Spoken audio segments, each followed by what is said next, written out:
El Oxxo del turno de madrugada tenía algo raro.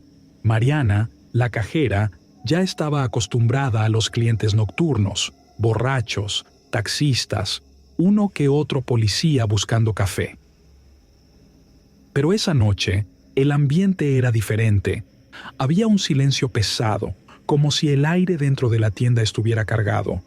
El guardia, don Ramón, lo notó también. «Hoy se siente feo aquí, ¿no?», comentó, ajustándose el cinturón. Mariana asintió. No había clientes, solo ella, el guardia y el sonido zumbante del refrigerador de cervezas. Se abrazó a sí misma, sintiendo un escalofrío. A la 1:45 de la mañana, mientras reacomodaba unas papas en el estante, lo vio. Una sombra se deslizó entre los pasillos. No era su reflejo ni un juego de luces. Era una figura oscura, amorfa, que se movió hacia el pasillo de los lácteos. Se quedó helada. «Don Ramón», llamó en un susurro desesperado. El guardia se acercó, sosteniendo su macana. «¿Qué pasa, niña?» «Vi algo, una sombra. Se metió allá», apuntó con la barbilla.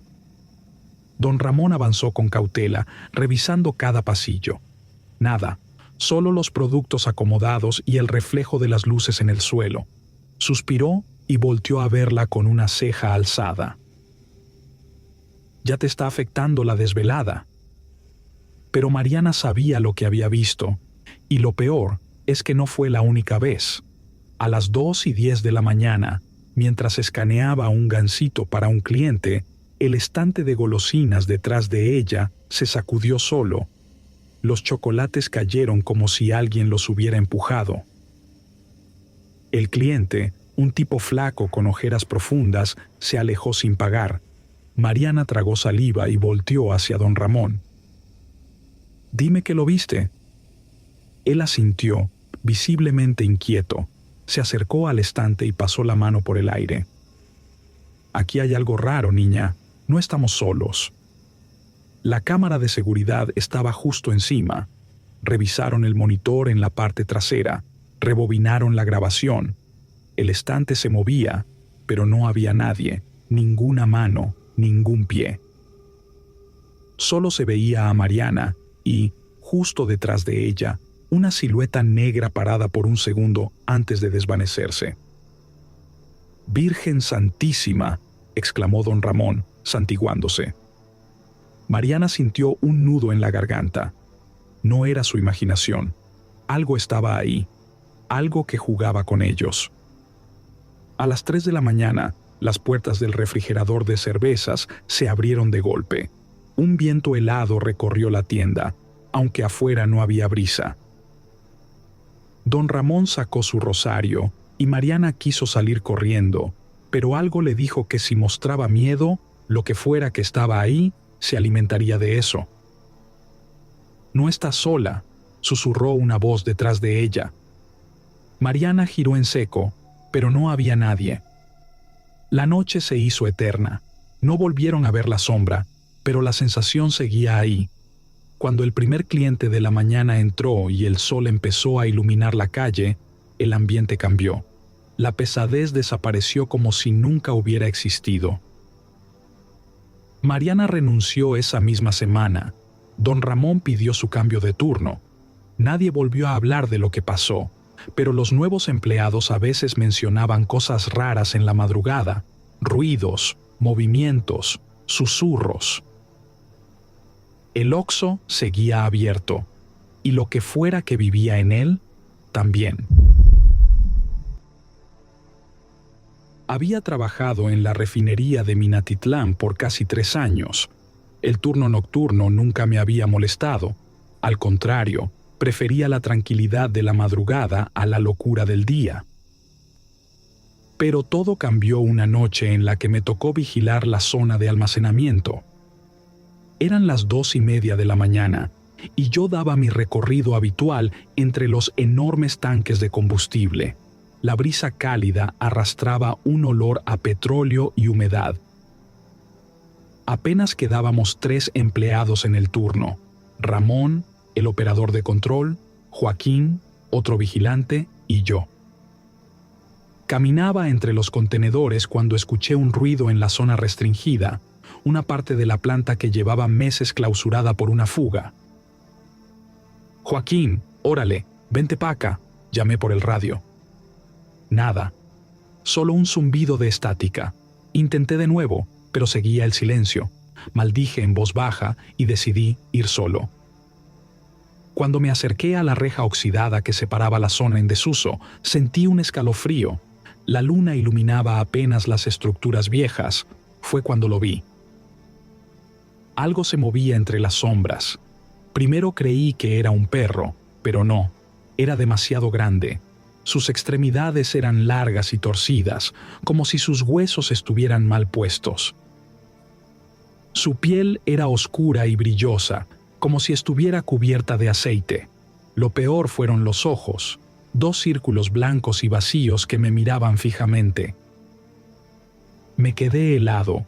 La criatura avanzó un poco y vi sus manos. Eran demasiado grandes, con dedos largos y deformes que parecían ganchos. No tenía boca, pero de algún modo sentí que me estaba sonriendo. Retrocedí lentamente, sin quitarle la vista de encima. Entonces escuché un sonido horrible, un gruñido que no era de ningún animal que conociera. Sonaba húmedo, gorgoteante, como si tuviera líquido en los pulmones, y luego corrió. Corrí también. No pensé en nada más que en llegar a la caseta de vigilancia. Sentía que la criatura iba tras de mí. Sus pasos eran secos, irregulares, como si sus piernas estuvieran rotas y aún así pudiera moverse con rapidez. Llegué a la caseta, cerré la puerta con seguro y me recargué en la pared, tratando de recuperar el aliento. Ramón me miró con extrañez. «¿Qué pedo contigo? Estás blanco». Intenté hablar, pero el aire no me alcanzaba. Me asomé por la ventana y no vi nada. Todo estaba en calma. Pero yo sabía lo que había visto. Sabía que algo estaba ahí afuera. Pasó un rato antes de que pudiera explicarle a Ramón lo que vi. Se rió y me dijo que tal vez había sido un nahual, que en Minatitlán se contaban historias de cosas extrañas en la refinería. Joaquín llegó media hora después y juraba que el radio nunca sonó. Esa noche no pude pegar un ojo. Aunque traté de convencerme de que mi mente me había jugado una mala pasada, algo en mi interior me decía que no. Al día siguiente, durante mi descanso, decidí hablar con un viejo operador de la planta, don Arturo. Al principio se rió cuando le conté lo que había visto, pero su expresión cambió cuando mencioné los ojos blancos. «A ti también te tocó, mijo», dijo en voz baja. «Yo lo vi hace años, cuando empezaba aquí. Nadie me creyó tampoco». Me contó que, mucho antes de que cerraran la zona restringida, un trabajador desapareció allí. Nunca encontraron su cuerpo, solo su casco flotando en un charco de crudo. Desde entonces, algunos empleados hablaban de una sombra que se movía entre los tanques y susurraba nombres. Casi todos lo tomaban como una simple historia de pasillo, pero al parecer no era solo un cuento. No volvió a aparecer, al menos no ante mí, pero a veces, cuando el viento sopla fuerte entre los tanques de combustible, juro que escucho ese gruñido en la distancia, y sé que sigue ahí, esperando. Desde entonces, nunca vuelvo solo a la zona restringida. La noche en San Luis Potosí puede ser traicionera. Las calles solitarias y las rutas poco transitadas esconden cosas que es mejor no ver. Yo lo aprendí de la peor manera. Trabajo como repartidor nocturno para una app de comida. Aunque muchos le sacan la vuelta a los pedidos en las afueras de la ciudad, yo los tomo porque pagan mejor. Esa noche me llegó un encargo de una casa en las afueras, en un camino de terracería. Decía pago en efectivo. Me pareció raro, porque el lugar estaba lejos y no había negocios cercanos, pero no lo dudé. El GPS me llevó por un camino oscuro y desolado, con cerros y matorrales a los lados. No había postes de luz, solo la iluminación de mi moto y la luna menguante que apenas alumbraba.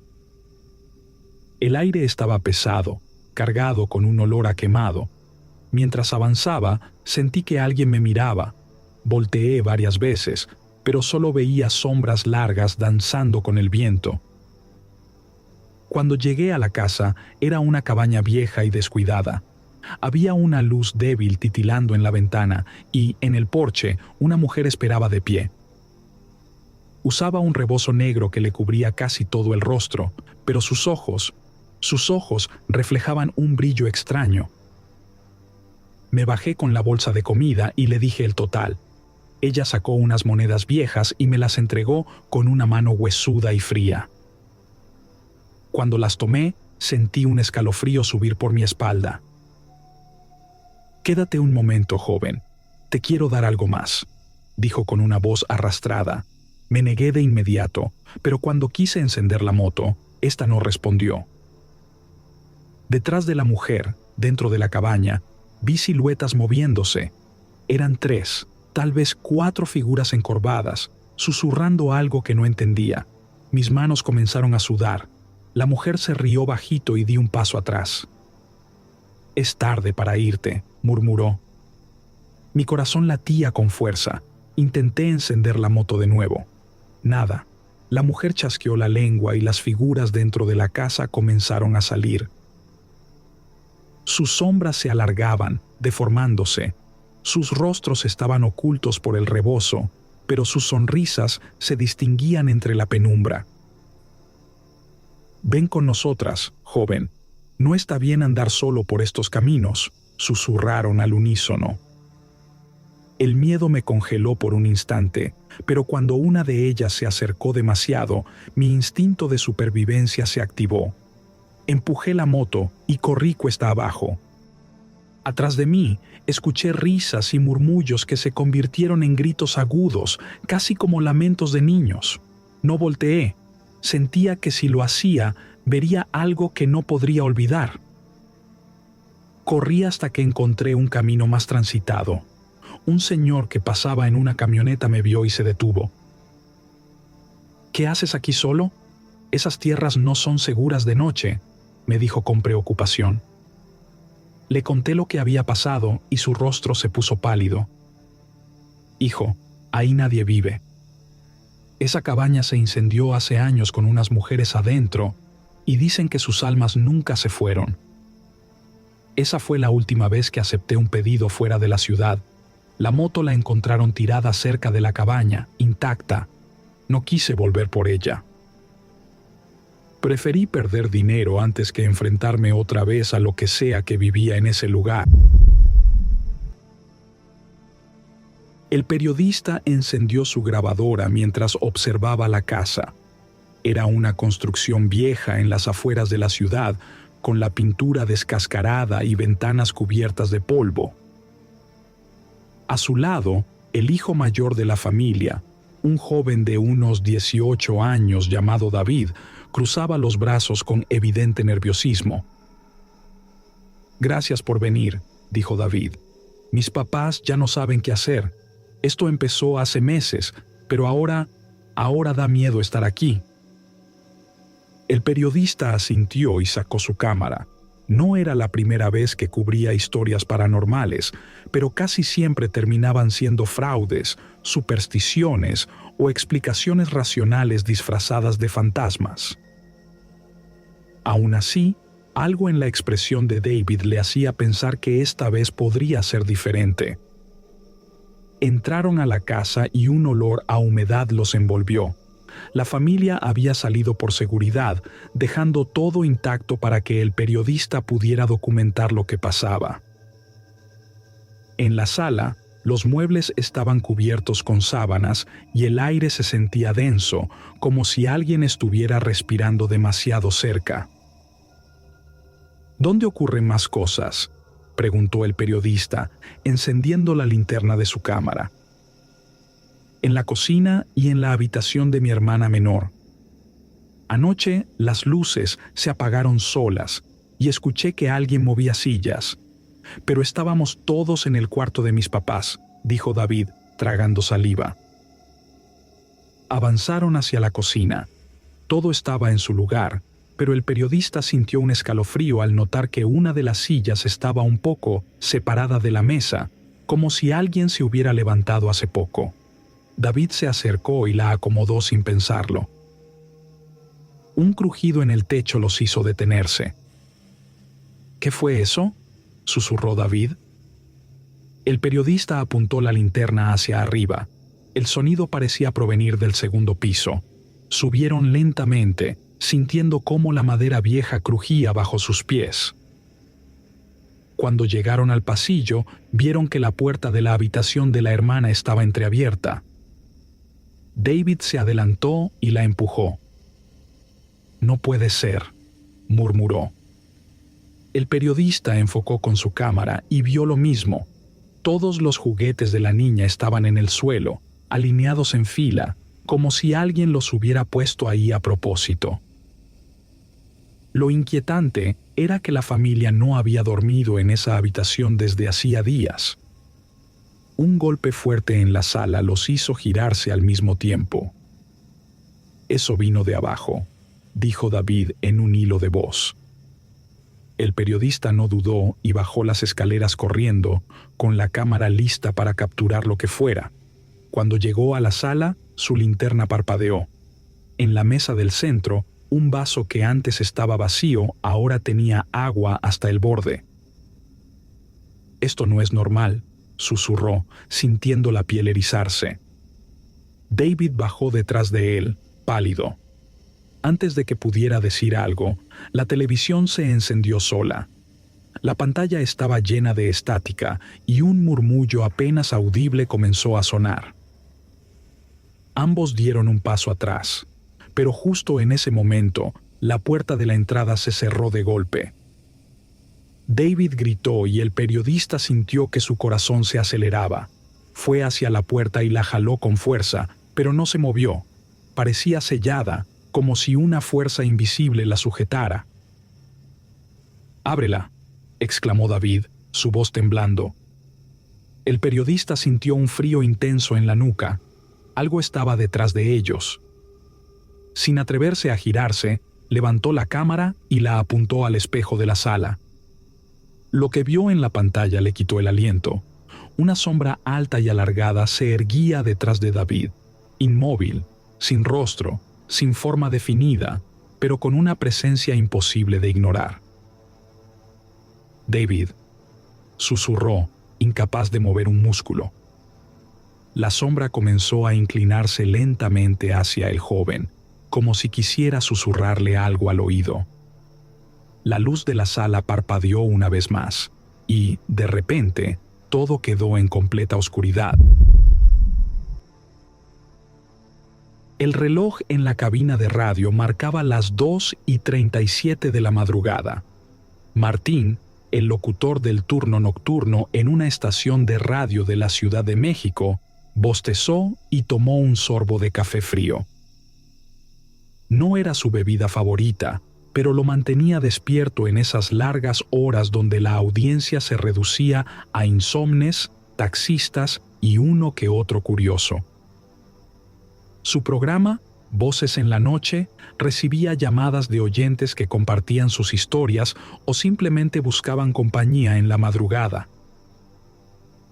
«Seguimos en vivo en Voces en la Noche», anunció Martín, acomodándose los audífonos.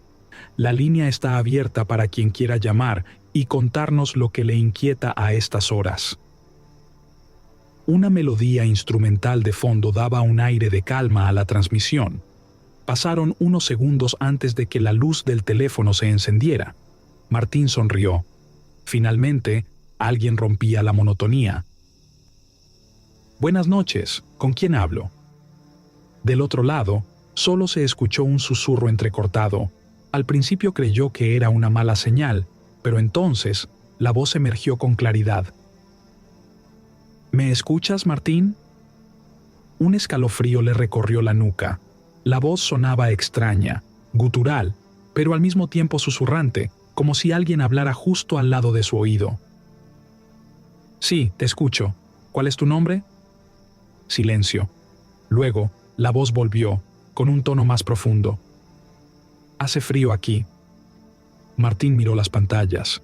No había número registrado. Se aclaró la garganta, intentando mantener la compostura. «¿Dónde te encuentras?» «Cerca». La voz se arrastró como si la palabra hubiera sido escupida con esfuerzo. «Muy cerca». Martín tragó saliva. La cabina estaba sola. Cerró la transmisión de la llamada y puso una pista musical para disimular su incomodidad. Miró a través del vidrio que separaba la cabina del pasillo. Nada. Todo estaba en calma. Los minutos pasaron y, justo cuando empezaba a relajarse, la luz del teléfono volvió a encenderse. «Aquí seguimos en Voces en la Noche», dijo, con voz más firme. «¿Quién está en la línea?» Silencio. Luego un murmullo apenas audible. «Baja la mirada». Martín sintió un golpe en el pecho. Un impulso irracional lo hizo mirar hacia abajo. Sus manos temblaron al ver que la luz roja del teléfono no provenía del panel, sino de su reflejo en el escritorio. Y ahí, en la madera pulida, una silueta oscura estaba de pie justo detrás de él. El grito quedó atrapado en su garganta mientras la transmisión seguía en vivo. Sintió un frío intenso detrás de su nuca y, sin atreverse a girarse del todo, alzó la vista hacia el vidrio que separaba la cabina del pasillo.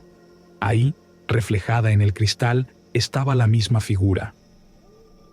Alta, delgada, con un rostro imposible de definir, pero con ojos hundidos y brillantes, fijos en él. El sonido de estática llenó los audífonos, mezclado con una respiración entrecortada, como si alguien estuviera exhalando directamente sobre el micrófono. Con dedos temblorosos, Martín trató de cortar la transmisión, pero la consola no respondía.